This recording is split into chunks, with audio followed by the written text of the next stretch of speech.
The Quran is a wonderful book for history. Allah speaks in the Quran about a traveler who traveled to the two ends of the land.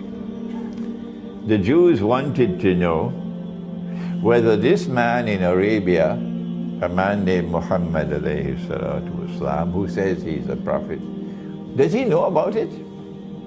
A traveler who traveled to the two ends of the land. Ask him about it, because only a prophet will know the answer.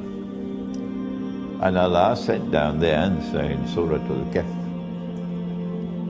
And He says, وَيَسْأَلُونَكَ عَنْ Dhul-Qarnayn.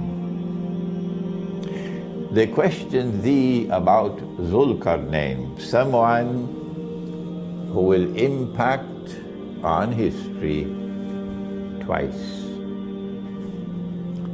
Qarn can mean horn, it can mean an age. But the Quran has never used the word Qarn to mean a horn, never. So Dhul-Qarnayn is someone who will impact on history twice.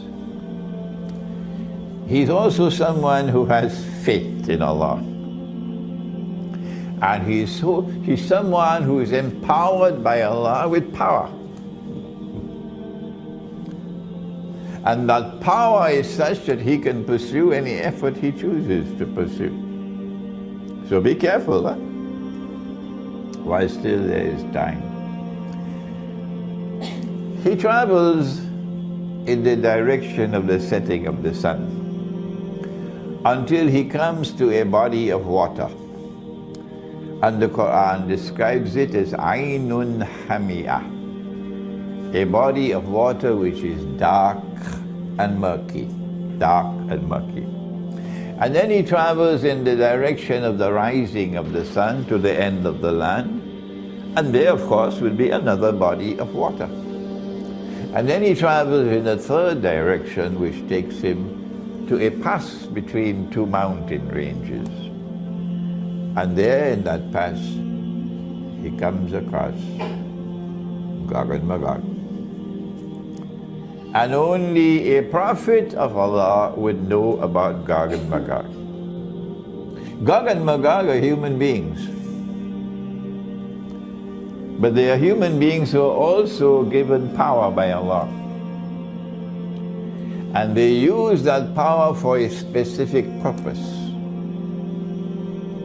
That power is used to oppress. While in the case of Dhul-Qarnayn, he uses his power to punish the oppressor. So they are opposites. The people in that area turned to Dhul-Qarnayn and asked him, can you protect us from these evil people, Gog and Mogog, who are so powerful and use their power to oppress? And he built a barrier with iron, blocks of iron. And he then said, when Allah chooses, Allah is going to bring down the barrier. When the barrier is brought down, then Gog and Mogog will be released. And when they are released, then said our Prophet, Allah's blessing be upon him, that the first of them will pass by the Sea of Galilee and start to drink the water. And by the time the last of them pass, they will say, there used to be water here. This is the Holy Land here, and the Sea of Galilee is north of Jerusalem. Jerusalem is somewhere here. Here we are, Jerusalem, and the Sea of Galilee will be somewhere here. So if you know a little bit of geography, you have to come to the conclusion that if Gog and Mogog are going to Jerusalem, and that's their destination, Jerusalem, the hadith does not say Jerusalem, it says Baytul Maqdis. They're going to Jerusalem, that's their destination. And on their way to Jerusalem, they have to pass by the Sea of Galilee. Implication is they're coming from the north. They're coming from the north.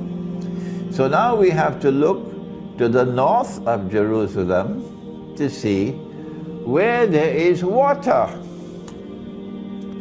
And when we look to the north of Jerusalem to see where there is water, there are only two bodies of water. There's one over here which is called the Mediterranean Sea, okay?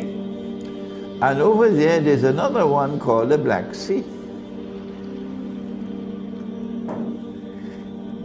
The Mediterranean Sea does not qualify as Aynun Hamiyah, a body of water which is dark and murky, because visibility is good. You can see deep down, a few meters. But the Black Sea is precisely that, the Black Sea. That's why they gave it the name, the Black Sea, because it is Aynun Hamiyah, exactly what Allah says in the Quran, Aynun Hamiyah. A body of water which is so dark and murky that visibility is probably only 1 meter. It is to this Black Sea that he traveled when he traveled to the setting of the sun. There is no third option. It's either the Mediterranean Sea or the Black Sea. There is no third one.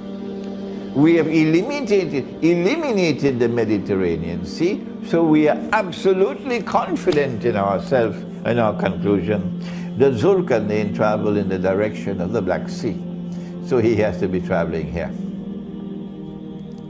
If he traveled in the direction of the setting of the sun and he came to the Black Sea, then when he traveled in the opposite direction, he'd come to the Caspian Sea. That's right. And in between the Black Sea and the Caspian Sea, there is a range of mountains which last from this sea to that sea. What are they called? What are they called? The Caucasus Mountains. And in the Caucasus Mountains there is one pass, only one, and it's called the Dariel Gorge. And that's where Dhul-Qarnayn built the barrier. And Gog and Magog were then contained, or to use the language of a game called chess. Dhul-Qarnayn checkmated them. Checkmated them, okay? He has power, and he uses his power to punish the oppressor. They have power, Gog and Magog, but they use their power to oppress. So he checkmated them. Over here, right here, between these two seas is the Caucasus Mountains. In the Quran, Allah refers to Gog and Magog while speaking about a town. And he says the town was destroyed, the people of the town were expelled, and then a ban was placed on them that they could never return to this town to reclaim it as their own until, number one, Gog and Magog are released, and number two, they spread out in all directions, and with their irresistible power, they take control of the world in the world order of Gog and Magog.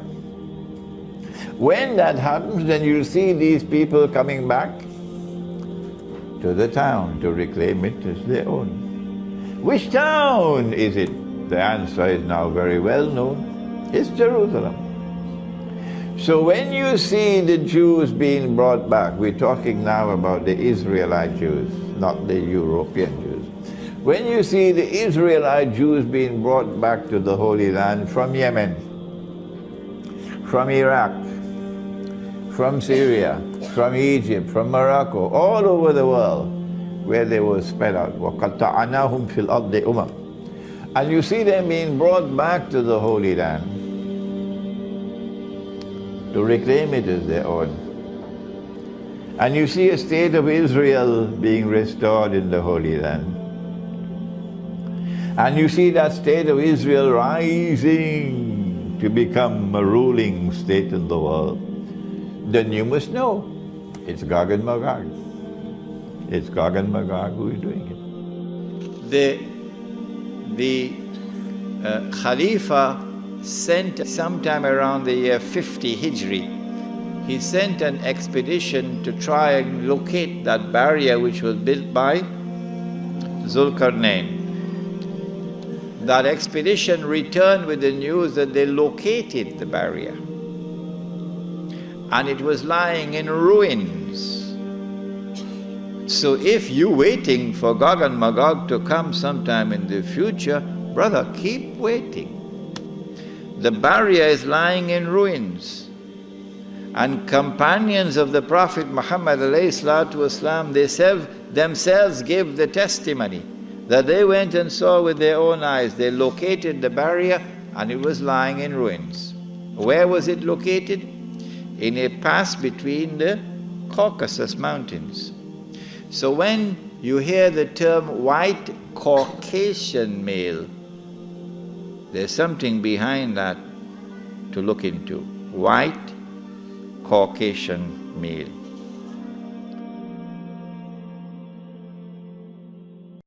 Allah